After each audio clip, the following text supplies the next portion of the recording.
ఆ account statement చూసిన తర్వాత 5 సంవత్సరాలు చంద్రబాబు నాయుడు గారి పరిపాలన స్టేట్మెంటు, మరో 5 సంవత్సరాలు మన ప్రభుత్వం మీ బిడ్డ ప్రభుత్వానికి సంబంధించిన స్టేట్మెంటు చూడండి.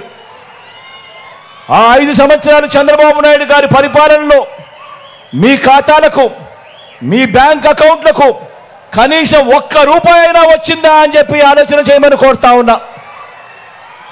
ఇలా 2 చేతులు పైకెత్తాలా? ఇలా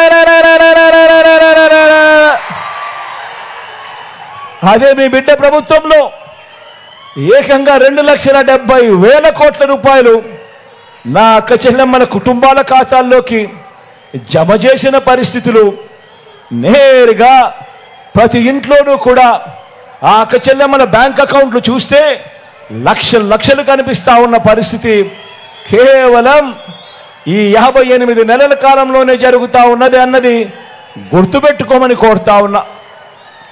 మన ప్రతిపక్షం మాయల్ని, మోసాల్ని నమ్ముకుంటే మనందరి ప్రభుత్వం మీకు చేసిన మంచిని మనందరి ప్రభుత్వం నమ్ముకుంది.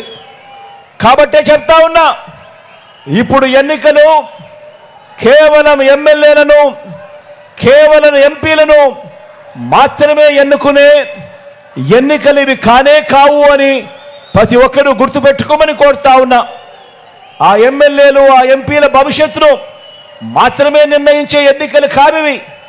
ఈ రాష్ట్రంలో దాదాపుగా 2.5 కోట్ల అక్క చెల్లెమ్మలు, ఈ రాష్ట్రంలో దాదాపుగా 2.5 కోట్ల అక్క చెల్లెమ్మలు, వారి భవిష్యత్తు, వారి పిల్లల భవిష్యత్తు కూడా నిర్ణయించే ఎన్నికలు ఇవి అని ప్రతి అక్క చెల్లెమ్మ గుర్తుపెట్టుకోమని కోరుతా ఉన్నా.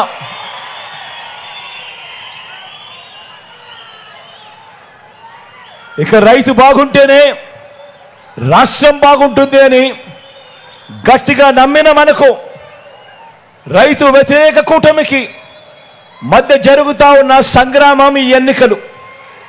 ఆలోచన చేయమని అడుగుతా ఉన్నా. ప్రతి రైతన్నా కూడా ఆలోచన చేయమని అడుగుతా ఉన్నా. మీ బిడ్డ 5 సంవత్సరాల 58 నెలల మీ బిడ్డ పాలనకు ముందు చంద్రబాబు నాయుడు గారు 5 సంవత్సరాల పాలన జ్ఞాపకం తెచ్చుకుంటూ ఆలోచన చేయమని కోరుతా ఉన్నా. రైతు భరోసాగా మీ బిడ్డ పాలనలో ఈ 58